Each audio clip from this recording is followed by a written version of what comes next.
Na aina tatu za uhuru.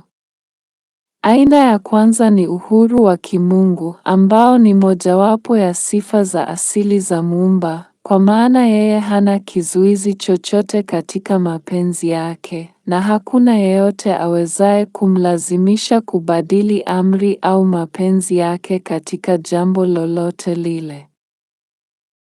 Aina ya pili ni uhuru wa kisiasa wa wazungu, ambao humwacha mtu binafsi kuwa huru kufanya chochote anachotaka, mradi tu matendo yake yasimdhuru jirani yake. Huu ni uhuru wa asili na udhihirisho wake mkuu unaonekana katika ulimwengu wa wanyama. Waangalie ndege hawa na uone jinsi wanavyoishi kwa uhuru. Hata mtu ajaribu kiasi gani, hawezi kamwe kuwa huru kama mnyama, kwa sababu uwepo wa utaratibu na kanuni huwa kizuizi kwa uhuru huo. Aina ya tatu ya uhuru ni ule unaozaliwa kutokana na utii kwa sheria na maagizo ya Mwenyezi Mungu. Huu ndio uhuru wa ulimwengu wa kibinadamu, ambapo mwanadamu hukata vifungo vya mapenzi yake kutoka kwa vitu vyote vya kidunia.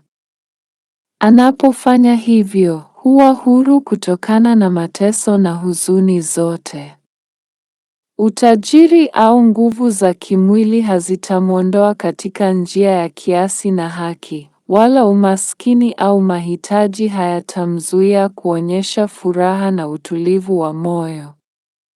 Kadiri dhamiri ya mwanadamu inavyokuwa, ndivyo moyo wake utakavyokuwa huru zaidi na roho yake kufikia furaha.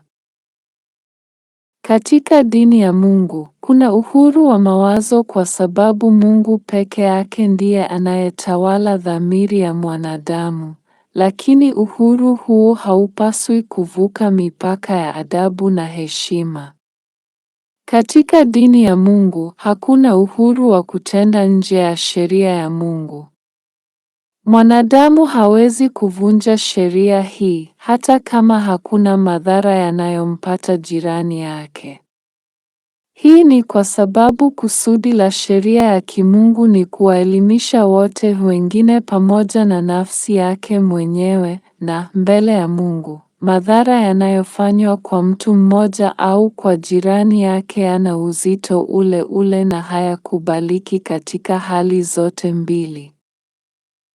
Mioyo lazima iwe na hofu ya Mungu. Mwanadamu anapaswa kujitahidi kuepuka yale yanayochukiza mbele za Mungu.